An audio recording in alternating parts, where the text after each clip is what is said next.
Good morning friends.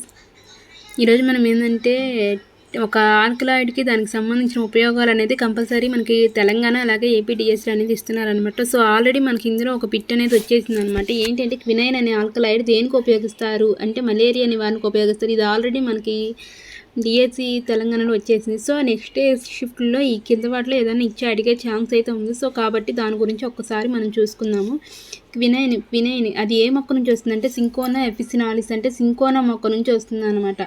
ఇది మొక్కలోని భాగము ఏమిటి అంటే బెరడు అనమాట. బెరడు నుంచి తీస్తారనమాట. నెక్స్ట్ దీని యొక్క ఉపయోగం ఏంటంటే మలేరియా నివారణ. మనం దీన్ని ఎలా గుర్తుపెట్టుకోవచ్చు అని చూసుకుంటే ఇక్కడ కీ అంది కదా, ఇందులో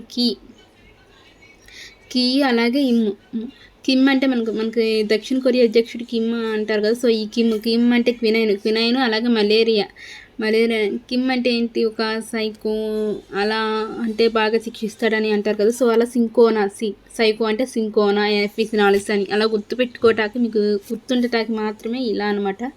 నెక్స్ట్ నికోటిన్.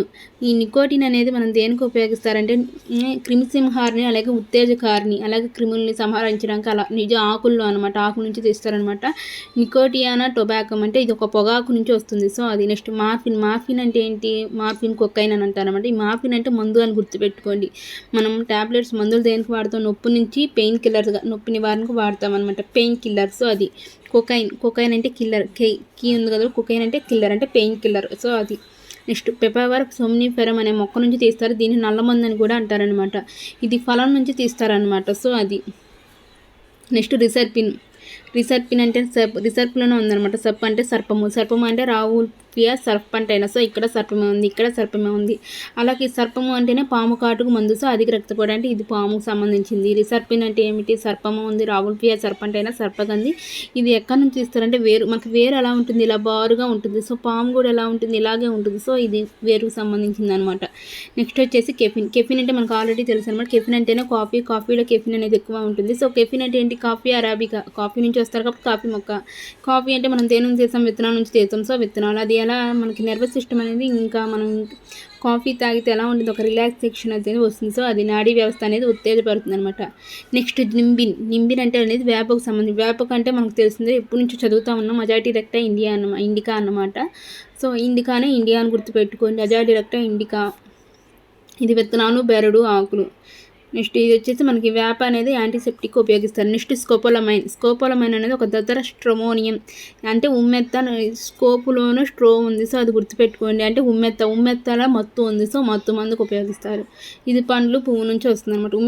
ఉమ్మెత్త పండ్లు అంటారు. సో దాని నుంచి వచ్చేది మత్తు మందు. ఉమ్మెత్తలోనే ఉందన్నమాట మత్తు అనేది. నెక్స్ట్ పైరిథ్రాయిడ్స్ అనమాట. పైరిథ్రాయిడ్స్ అంటే ఏంటి, క్రైసాంథిమం అంటే చామంతి. పైరిథ్రాయిడ్స్ అంటే చామంతి. ఇది చామంతి అంటేనే మనకు పుష్పము. సో ఇది కీటకనాశులకు ఉపయోగిస్తారు. సో ఇది ఒకసారి కీ ఉంది కాకపోతే పైరిథ్రాయిడ్స్ అంటే మనం గుర్తుపెట్టుకోవాలన్నమాట. ఒకసారి చూసుకుంటే సరిపోతుంది అనమాట. నెక్స్ట్ వచ్చేసి సముద్ర ప్రాంతాలు. ఇది ఒకటి మనకు సముద్ర ప్రాంతాలు అనేది 3 ప్రాంతాలు ఉంటాయి.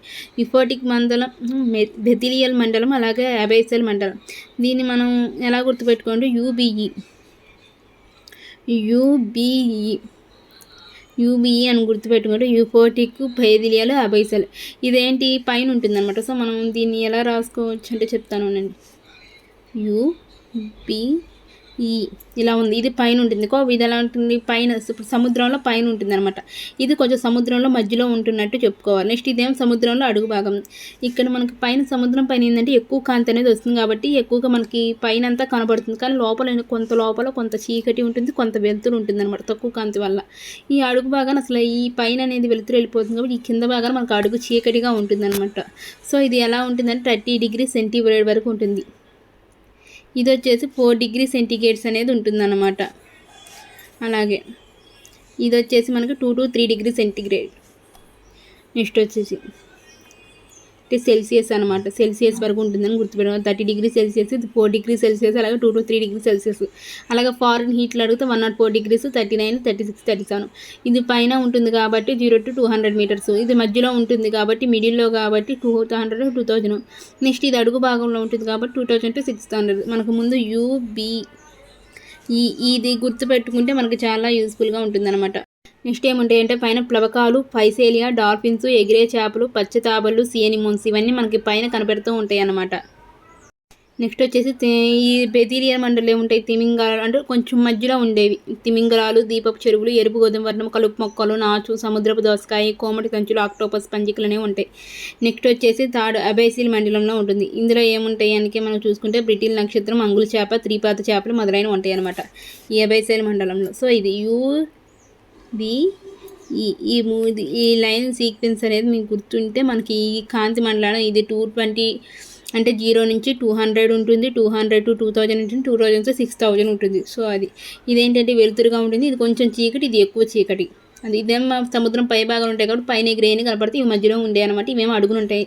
ఏవి బ్రిటిల్ నక్షత్రం, అంగుళ చేప, త్రిపాద చేపలు మొదలైనవి ఉంటాయి అనమాట. సో అది నెక్స్ట్ ఇంకోటి చూసుకుంటే మనకి కార్బన్ డైఆక్సైడ్ గురించి ఇచ్చారనమాట. వాన్ హెల్మెంట్ అనే శాస్త్రవేత్త మనకి గాలిలో ఏముంటుందో తెలుసుకోవడానికి ప్రయత్నించాడు. మొంగురు మండించడం వల్ల బూడిద ఏర్పడుతుందని ప్రయోగం చేశాడు. బొగ్గు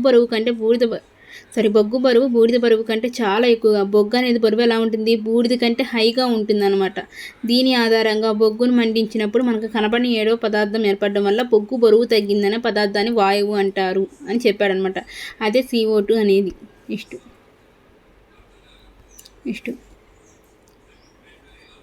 1756లో జోసెఫ్ బ్లాక్ ఈ వాయువు గురించి మరింత ముందే విలియం హెల్మెట్ చెప్పారు కానీ దాన్ని పూర్తిగా చెప్పారు. తర్వాత ఈ జోసెఫ్ బ్లాక్ ఆయనను 1756 చేసి మరింత లోతుగా అధ్యయనం చేసి సున్నపురాడిని వేడి చేస్తే లేదా ఆమ్లంతో చర్య జరిపినప్పుడు ఒకే రకమైన వాయువు వెలువడుతుంది. దానికి స్థిరమైన గాలి అని పేరు పెట్టాడు. ఈ వాయువు ధర్మాలను అధ్యయనం చేశాడు. ఈ వాయువును సున్నపు నీటి గుండా పంపినప్పుడు సున్నపు తేట పాలలాగా తెల్లగా మారుతుందని గమనించాడు. దీన్ని ప్రస్తుతం మనం CO2 అంటాం అనమాట. నెక్స్ట్ అలాగే ఆక్సిజన్ కనుక్కుంది ఎవరు, జోసెఫ్ ప్రిస్లీ. దానికి సంబంధించి లేవోయిజర్ చూద్దాం. మనకేం చేశాడు, కార్బన్ డైఆక్సైడ్ ఎవరు, వాన్ హెల్మెట్ మొదట ముందంచి ప్రయోగం చేశాడు కానీ దాన్ని ఎక్కువగా కనబడింది జోసెఫ్ బ్లాక్ అనమాట. నెక్స్ట్ ఆక్సిజన్ ఆవిష్కరణ. కార్బన్ డైఆక్సైడ్ కనుక్కున్న తర్వాత 2 దశాబ్దాల అనంతరం ఆక్సిజన్ వాయువును కనుక్కున్న జోసెఫ్ ప్రిస్లీ అనే శాస్త్రం ఏం చేశాడు, వివిధ రకాల వాయువులపై ప్రయోగాలు పరిశీలన అనే పుస్తకాన్ని ప్రచురించాడనమాట. ప్రయోగాలు